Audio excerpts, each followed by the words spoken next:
Today is Jimmy Swaggart's funeral. Jimmy Swaggart passed away on July 1st, 2025, in Baton Rouge, Louisiana. He was 90 years old. His death followed a period of critical illness after suffering cardiac arrest on June 15th. He had been hospitalized and surrounded by his family during his final moments. The funeral arrangements were announced shortly after his passing. On Saturday, July 12th, a public viewing and wake were held at Family Worship Center, the church he founded. On Sunday, July 13th, the church held its regular morning service at 10 a.m., followed by a special celebration of life service at 6 p.m. Both services were hosted at the Family Worship Center in Baton Rouge, Louisiana. The family opened the doors to the public so that anyone who had been touched by his ministry could attend. The official announcement of the funeral was made by Jimmy Swaggart's wife, Frances Swaggart, and his son, Donnie Swaggart. Their publicist, Megyn Kelly, confirmed the schedule to national media outlets, including USA Today. The family requested prayers and support during this difficult time. They also invited the congregation and viewers from around the world to participate in remembering the life and legacy of the evangelist. The announcement came with a deep sense of loss, but also gratitude. Frances Swaggart stood with dignity beside her son as the family addressed the congregation. Donnie Swaggart spoke about his father's contributions and long service to the church and ministry. The publicist emphasized that this was not only a moment of mourning, but also one of remembrance and spiritual reflection. The church began preparing for what would become one of the largest memorial gatherings in recent ministry history. Family Worship Center was the place where Jimmy preached for decades. It became the central location for all farewell events. On July 12th, church staff began organizing the sanctuary early in the morning. Floral arrangements lined the stage. Members of the congregation volunteered to help with logistics. Casket was brought in quietly and placed near the altar. By 10 a.m., people had already begun arriving in large numbers. From the moment the doors opened, there was a steady flow of people. Many arrived alone, while others came with families or church groups. Some held Bibles, others carried hymn books. The sanctuary remained quiet and respectful throughout. Volunteers directed attendees to the pews. Ushers kept the space orderly. As visitors moved slowly past the casket to pay their respects, many bowed their heads in silent prayer. A few were seen quietly weeping. No speeches were made during the viewing hours. The atmosphere was reflective. Recorded worship music played in the background. His voice, familiar to so many, echoed once again through the building. People sat and listened, prayed, and remembered the sermons they had grown up with. It was the farewell of a spiritual guide. Among those present was Pastor Jennison Franklin, a longtime friend and fellow minister. He arrived with his team and quietly took his seat. His presence was a reminder of the many lives Swaggart had impacted. Beyond Baton Rouge, some guests flew in from other states. Others drove hundreds of miles. Despite the crowd, the atmosphere remained calm. Everyone understood the importance of the moment. Ministry workers and longtime staff members remained nearby to support the family. Some had worked with Swaggart for decades. Others had joined in more recent years but shared the same admiration. Frances Swaggart did not speak publicly that day, but she sat in a reserved, front-row seat with close relatives. Her eyes remained fixed on the casket. Donnie Swaggart stood beside her, occasionally greeting attendees who came to offer their condolences. By mid-afternoon, the viewing came to a close. Church staff prepared for the next day's events. Security teams began closing the entrances. Volunteers cleaned the sanctuary. Chairs were rearranged for Sunday's celebration of life. Family members exited quietly through a side door. There was no press conference, no interviews. In prayers the next morning, July 13th, the regular Sunday church service was held at 10 a.m., though the mood was solemn. The service followed its traditional format. Hymns were sung, scriptures were read, and prayers were offered. A few moments were dedicated to Jimmy Swaggart's memory, but the main tribute was reserved for the evening. The congregation sat in silence, aware that this was their first Sunday, without the man who had led them for so long. At 6 p.m., the sanctuary filled once again.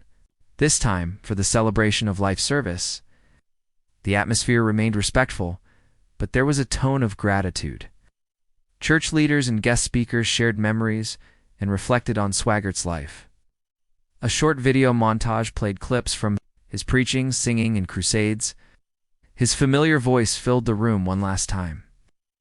Many attendees nodded or wept quietly. Frances Swaggart remained seated at the front, holding a program in her lap. Donnie Swaggart took the stage and shared a few words. He spoke not just as a son, but as a fellow preacher. He thanked those who had joined them and spoke briefly about his father's unwavering message of salvation. A verse from the Bible, and stepped away without emotion, but with visible respect. Other pastors were invited to share brief remarks. None spoke for long. They kept their messages centered on faith, eternity, and gratitude. No dramatic tributes were given. Instead, each speaker emphasized the consistency of Swaggart's ministry, how he never wavered in his message over the decades. They reminded the audience of his favorite phrase, Jesus Christ and Him crucified. Music played an important part of the evening. Several of Jimmy Swaggart's recorded performances were played. Gospel singers from the church led a few songs in between tributes.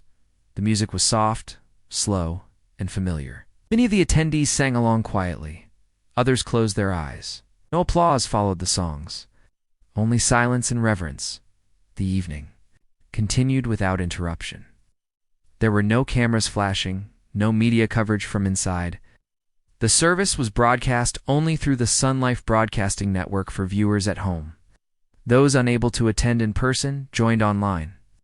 The broadcast included all portions of the evening except private family moments. Viewers were encouraged to share prayers and condolences on the official ministry website at the end of the service.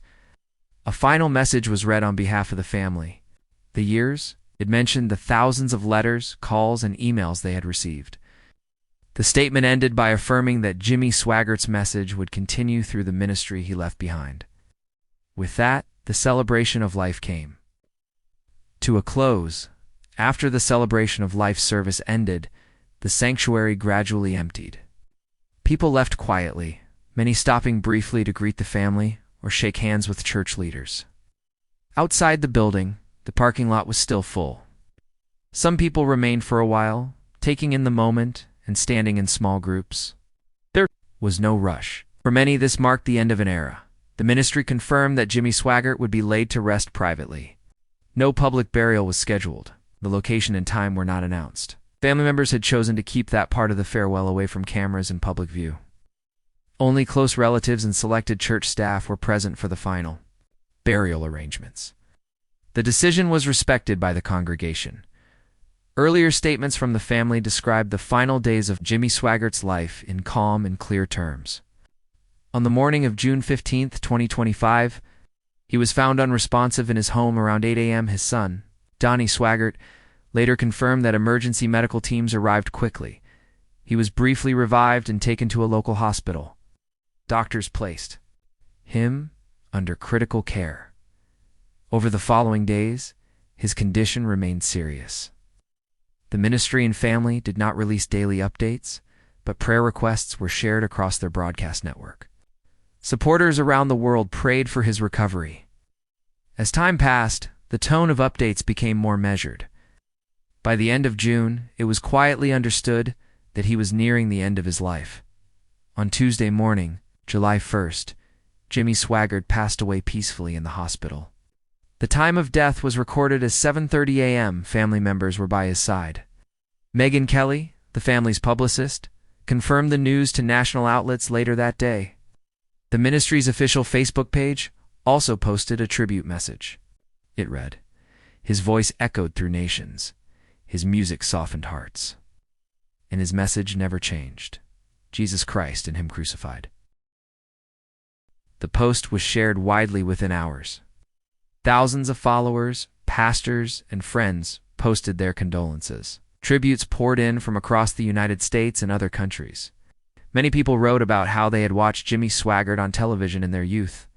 Others remembered attending his crusades in the 1980s and 1990s.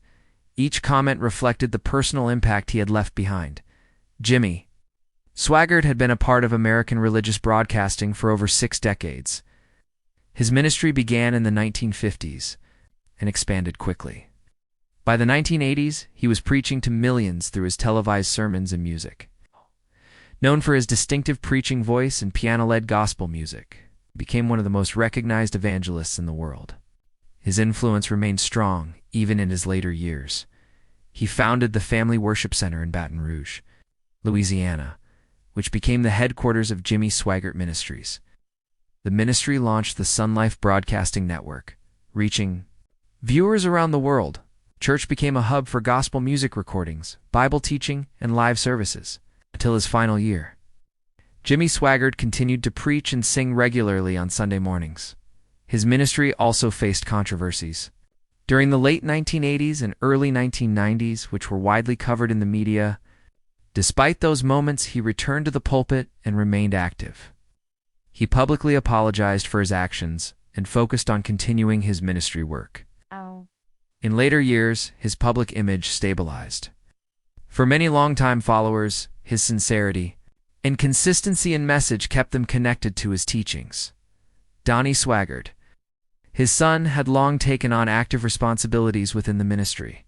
Along with Frances Swaggart, Jimmy's wife, the two supported and maintained church operations. Donnie became a regular preacher at the Family Worship Center, often alternating with or introducing his father. Frances remained active as a host on ministry programs and helped manage communications with supporters and media. At the funeral service, both Frances and Donnie were present and composed. Neither gave long speeches.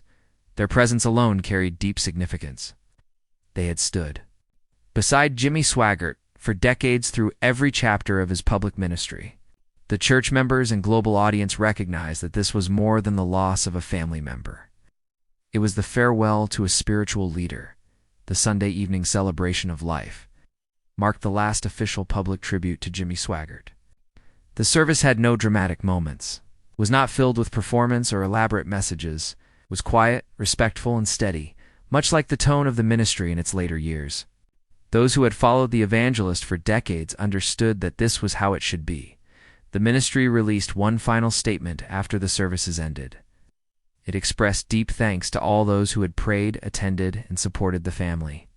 The statement read, "We thank God for the life of Reverend Jimmy Swaggart. His message never changed. He believed in the power of the cross and dedicated his life to sharing that truth. We will continue that mission."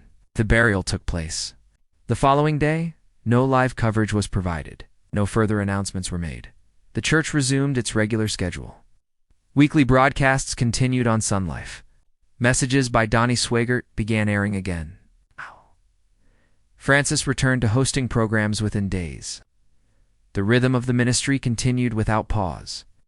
It was a clear sign that the legacy was intended to live on.